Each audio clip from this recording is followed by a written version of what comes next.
Tonight, chemicals linked to cancer are found in samples from water filtration plants across Sydney, but authorities say the city's drinking water is safe. Hello, I'm Jeremy Fernandez. This is ABC News.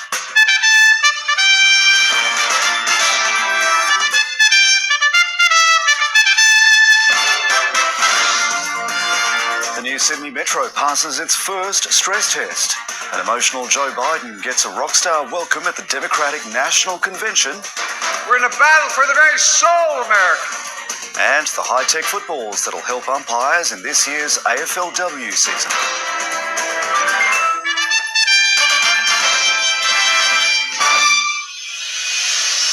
Sydneysiders are being assured that the city's water is safe to drink after the discovery of chemicals linked to cancer in samples from some filtration plants. Some of the chemical concentrations would be considered unsafe under new guidelines being adopted in the US, but Sydney Water insists people have no need to worry about the safety of tap water. Hidden in the water of the Blue Mountains are so-called forever chemicals linked to cancer known as PFAS. The substance was widely used in firefighting foams and is still found in some beauty and non-stick products. It eventually gets into water. Sydney Water has now released data showing PFAS has been detected across the city's catchments. There's been such a lot of concern recently in the media about PFAS in drinking water. We just made a decision for our customers' confidence. The results show PFAS in filtration plants across Western Sydney, with the worst levels at Cascade, which supplies 30,000 people at Katoomba and Blackheath. Some sites south of Sydney, including the Illawarra, were free of the chemical. The water with PFAS would be considered unsafe in the United States, which has the strictest regulations. But authorities here are confident the risks are low. Sydney's water is safe and it meets those guidelines. Good on you for doing the tests. Good on you for releasing. Why did it take this long? The National Health and Medical Research Council is currently reviewing the Australian standards. It says while studies on the impacts on human health are ongoing, people should minimise their exposure to PFAS. We can't preempt what the review will find. But scientists have little doubt Australia will follow the US. The politicians are ducking and weaving in this space. This is a growing problem. It's not going to go away. We need research, we need investment funded by the chemical companies to help us understand how we might be able to do some environmental remediation into the future. Animals are also exposed, with the chemical discovered in platypuses across New South Wales. The fact that these platypuses have PFAS in their liver means that this contamination is incredibly widespread. A widespread effort is underway to reassure everyone that Sydney's water is safe to drink. Xanthi Gregory, ABC News, Sydney. The numbers are in for Sydney's new metro line, and they show tens of thousands of travellers are taking to the new trains. Authorities say the system is withstanding important stress tests and that commuters are happy. Sydney's new metro line is put to the test. Tuesday is the big test because of those travelling patterns. We do see more people travel on Tuesdays, Wednesdays and Thursdays. The people we spoke to were impressed. Oh, so much easier. It took about 5 or 6 minutes off my commute. It was fantastic. It was amazing. I'm actually so excited. It's like a combination of Disneyland, the Tokyo bullet train, and lashed with Silicon Valley technology. It's fantastic.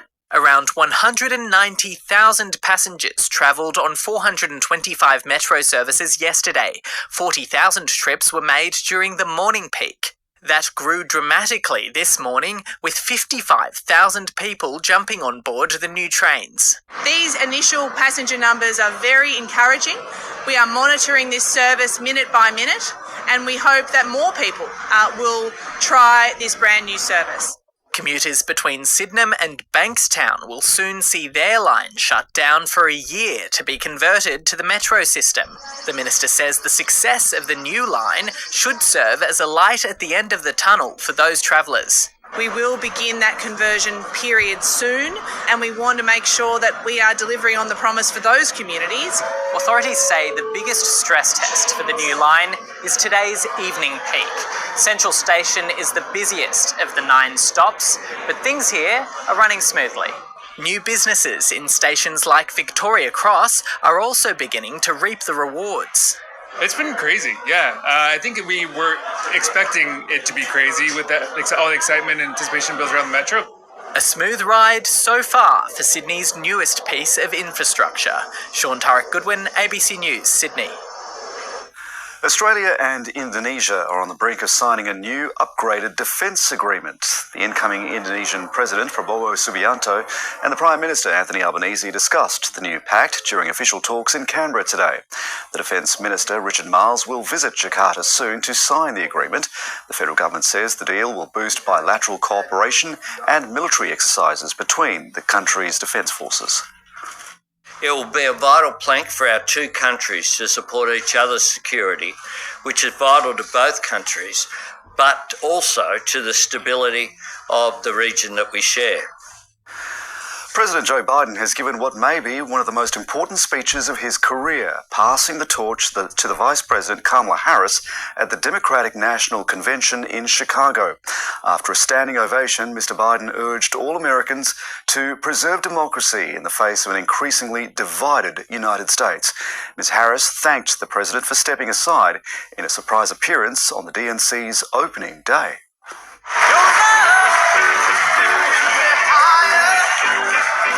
Only 4 weeks ago, he was the candidate. Despite, or maybe because he stepped aside, Joe Biden received a hero's welcome in Chicago.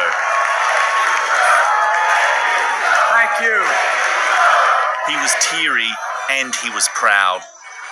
Democracy has delivered. And now democracy must be preserved. It's been the honor of my lifetime to serve as your president. I love the job, but I love my country more. Then he passed the symbolic torch to the new Democratic candidate. Kamala Harris used an unscheduled appearance to reinforce her campaign credo. Joe, thank you for your historic leadership. We are moving forward. The historic moment reflected by a party luminary. On the other side of that glass ceiling is Kamala Harris raising her hand and taking the oath of office. Let us fight for the ideals we hold dear, and let us always remember, when we fight, we win. God bless you. God bless the United States of America. Good night, everyone. I haven't felt energy like this since 2008 with President Obama. Quite an opportunity for this party that has been under a lot of duress to convert what would have been a funeral into a rebirth of historic proportions. This was an unusual first day for this convention, effectively split between two different guests of honour. Joe Biden was given the final keynote spot, and he used it to assertively defend his record as president and to go on the attack against Donald Trump, the man he defeated in 2020. It was reminiscent of the type of speeches we were hearing from Joe Biden when he was still the Democratic nominee, but he is no longer.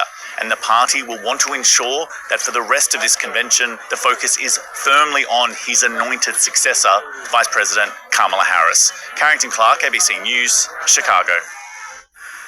Israel has agreed to an American bridging proposal for a ceasefire deal in Gaza. The US Secretary of State Antony Blinken is now calling on Hamas to do the same, but he hasn't said whether the militant group's concerns have been addressed. Inside Gaza, the humanitarian situation is worsening. There are reports infectious diseases are running rampant. A warning, some of the images you might see in this story by Matthew Doran may be distressing.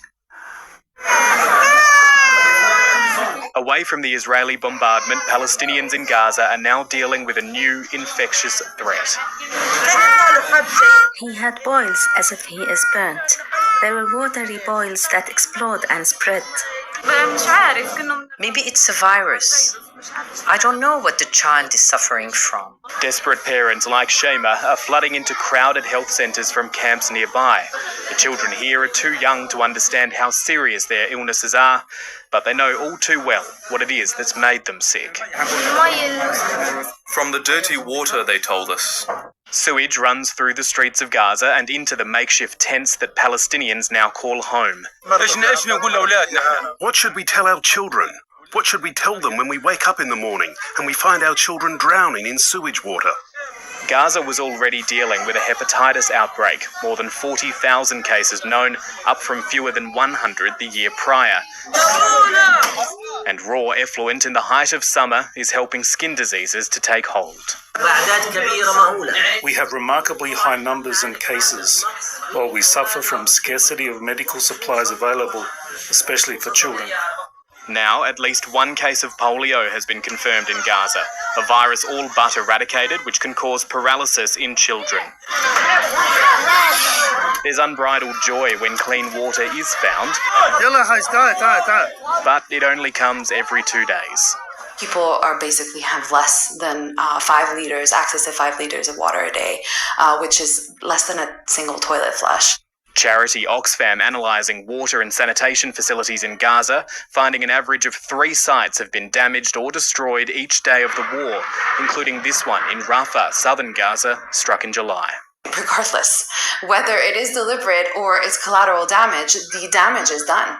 The consequence of that is that you have people dying. In a lengthy statement to the ABC, the Israeli Defense Forces rejected suggestions of targeting water and sanitation facilities in Gaza, insisting any damage to civilian infrastructure was as a result of targeting Hamas, accusing the group of using places such as water plants as command centres and weapons stockpiles. Israel says repairs are planned and some work is already underway. Matthew Doran, ABC News, Jerusalem. Civilians in the eastern Ukrainian city of Pokrovsk have been ordered to urgently evacuate as Russian forces close in. The Russian army is said to be closing in so quickly, all families have been instructed to leave the city and surrounding villages. The local military assisted the elderly as hundreds of people boarded trains.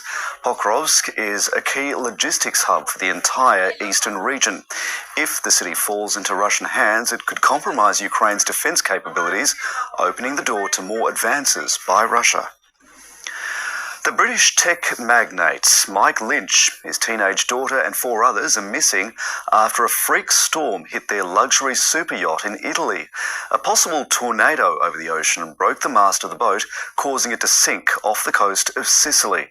Police divers spent the day trying to reach the hull of the ship, which is under more than 50 metres of water, but so far only one body has been recovered. An idyllic escape derailed by disaster. What began as a rescue effort has become a recovery mission. Of the 22 people on board the luxury yacht, which sank off the coast of Sicily, 15 have been found alive. I was on board the motorboat Francesca when I saw mats and T-shirts floating in the sea. We didn't encounter anyone at sea, but I think a fishing boat rescued a couple of people. A 1-year-old girl and her mother among the survivors. The survivors are very tired and are constantly asking about the missing people. They are talking and crying all the time because they have realised that there is little hope of finding their friends alive. Witnesses say the 56-year-old luxury sailboat was engulfed by a tornado-like cloud around 5 a.m, snapping its mast. CCTV captured the wild weather on shore in nearby Palermo. The captain of the fishing boat that rescued some of the survivors recounting the ordeal. Then after the storm was over, we noticed that the ship behind us was gone. Specialist divers have been called in from Rome to assist in the search for those still missing, including British tech entrepreneur Mike Lynch. Dubbed the UK's Bill Gates, Mike Lynch became well known for fraud charges relating to the sale of his software company, but a San Francisco jury acquitted him of the offences in June. His wife, believed to be the owner of the yacht, has been rescued, but their teenage daughter is still missing. The search operation for those unaccounted will continue into the night. Catherine Diss, ABC News. The pioneering US television talk show host Phil Donahue has died at the age of 88. Is the caller still there? Yeah, I'm still there. There's one more thing I want to say. Well, let me ask you a couple of questions. He was once known as the king of daytime talk and hosted more than 6,000 editions of his show between 1967 and 1996. The program was the first of its kind, introducing many elements familiar to viewers today, including discussion on serious topics with a studio audience. Donahue won 20 Emmys during his run of nearly 3 decades. Coming up on 7:30, could the blast waves from soldiers' own weapons lead to serious brain injury? It's like a wave of energy just rolling over you. You can have memory changes, difficulty thinking. You might lose consciousness, you might come to. We are just walking around saying there's not enough evidence. That response is no longer good enough. Also, as the Qatari Prime Minister visits Canberra, I'll speak to his advisor, Dr. Majed Al-Ansari. Emergency crews are searching for a father and son who are missing near a popular fishing spot on the south coast. Police believe the pair, aged 47 and 17, were swept off rocks at the Kiama blowhole yesterday afternoon. They were visiting from Liverpool in Sydney's southwest. They're considered experienced rock fishers and capable swimmers, but it's believed they were not wearing life jackets. Lake Elora Police have located their car just at the top of the rock shelf here, and also some fishing gear and a mobile phone on the rocks. So following on from that, we've got major concerns for the safety of the father and son. A New South Wales coroner has referred a doctor to the health complaints watchdog over a fatal misdiagnosis of an Aboriginal man. The Kamilaroi Dungoti Ricky Dougie Hampson died in severe pain 24 hours after he was discharged from hospital.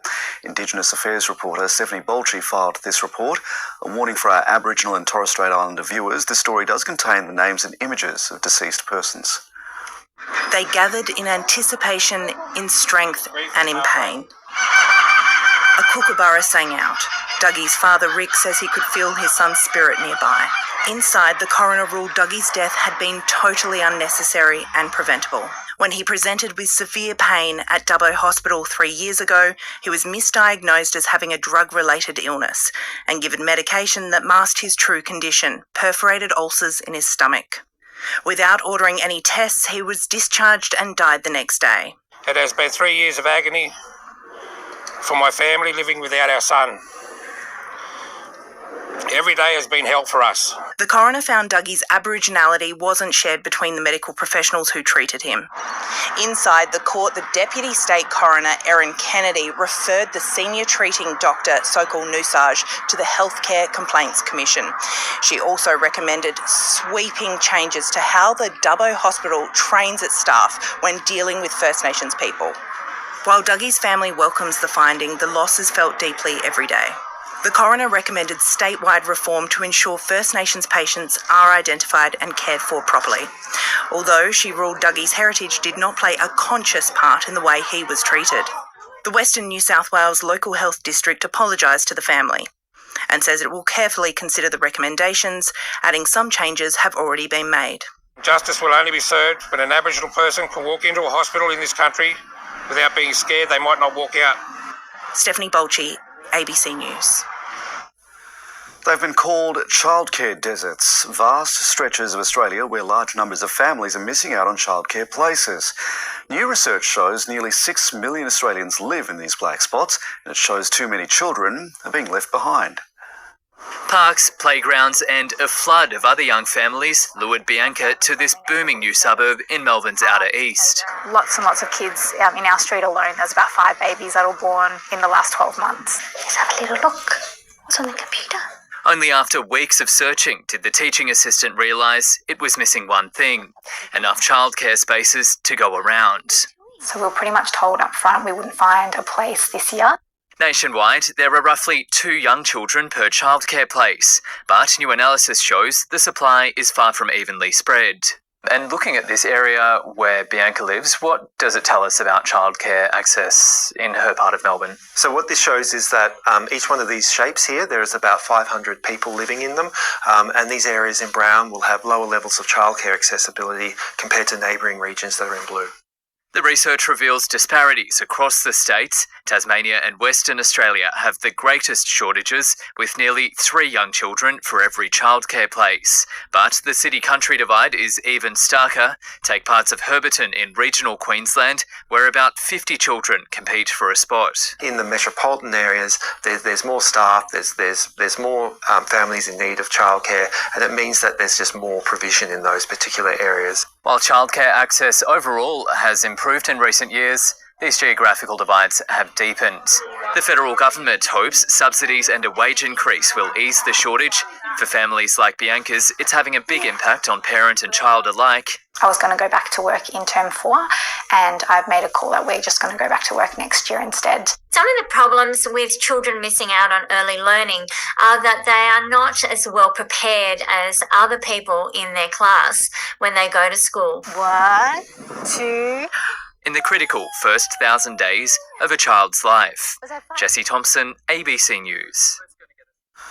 A family's been left shaken after their caravan was stolen while they were sleeping inside. It happened at a caravan park in northwestern Queensland last night.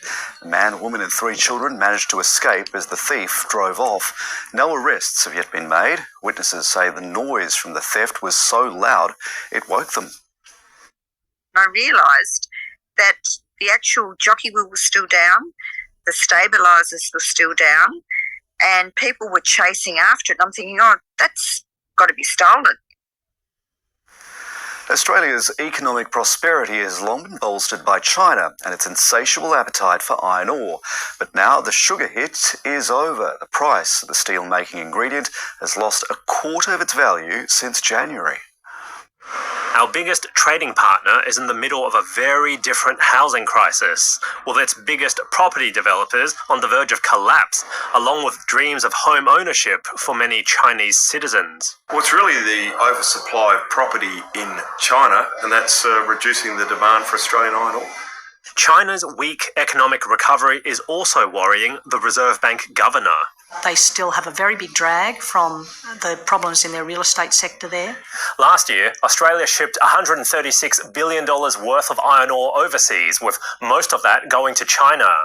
And for many years, the red dirt used to make steel has been providing a major boost to Australia's economy. All that tax revenue helped deliver a budget surplus for 2 years in a row. Unfortunately, the shine has come off the red gold, the price plummeting by around 35% since the start of the year. When we see steel demand in China very much weaken like it is now, they look to the export market to fill the gap. And in that, we start seeing very low-cost steel hit the market. And that could raise pressure on the federal government to slash billions from essential services. The government's had a bit of an issue, I think, with NDIS, with some of the social services expenditures, so they're probably going to look at that and trimming education and health in a very careful way so it doesn't hurt people, particularly at the bottom end of the spectrum. Putting most of our iron ore in one basket.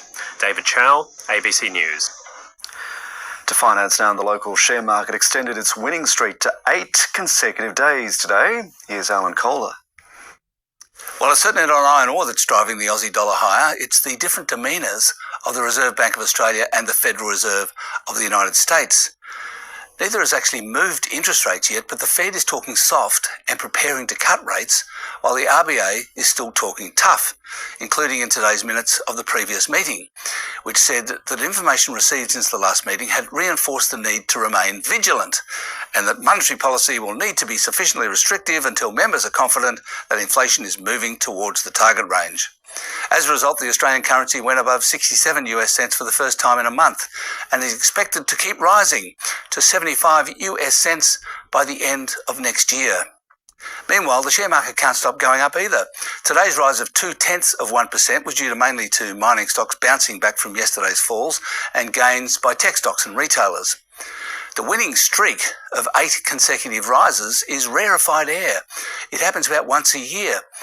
In fact, the All Ordinaries Index has increased in 10 of the past 11 days by 4.4% in total, having fallen 5.8% in the previous 2 days. The US share market has had a 7-day winning streak that's taken it 7.9% higher, including 1% last night. And the index of volatility has fallen all the way back down from hair on fire to snoozing on the couch. The spot price of iron ore actually bounced last night by 3.5%, while oil fell 2.5%. And that's finance. Groundbreaking ball tracking technology will be implemented in the women's AFL competition when the new season launches next weekend. The microchipped footballs will be able to help real-time scoring decisions and could be introduced in the men's competition from 2025. 18 captains. Everyone, 1, 2, 3. But only one will get to lift the cup in about 100 days' time. That's the end goal, but we're all starting from the bottom again. This season, though, the ball will be slightly different, and for good reason. We've been working on smart ball technology for 2 years now. Microchip sensors have been installed within the Sherons, alerting score assist officials in real time if the ball has been touched or hits the post. The system will be used at all AFLW games across all venues this season. We've had everything from a robot kicking the ball millions of times to more than 35 trials in VFL and VFLW games, and we have been able to advance this technology through trial phase for it now to be ready. The players are more than ready for round one after months of gruelling pre-season. New coach this year, a lot of new players, so I'm really excited to see what we can do. There's 4 new coaches across the competition this year, including AFLW legend Daisy Pearce, who takes the reins at West Coast. So Daisy's been awesome. She's been exactly what everyone probably thinks she would be. She came in and just brought a lot of belief in our young list, and we're looking forward to playing under her for the rest of the year. The Kangaroos have taken preparations to the next level in a bid to go one better in 2024. We've attacked pre-season really positively. We're doing all-day sessions, which has really helped rather than coming in at night sessions and trying to perform. While the Lions know they'll be a target after winning a second premiership last season.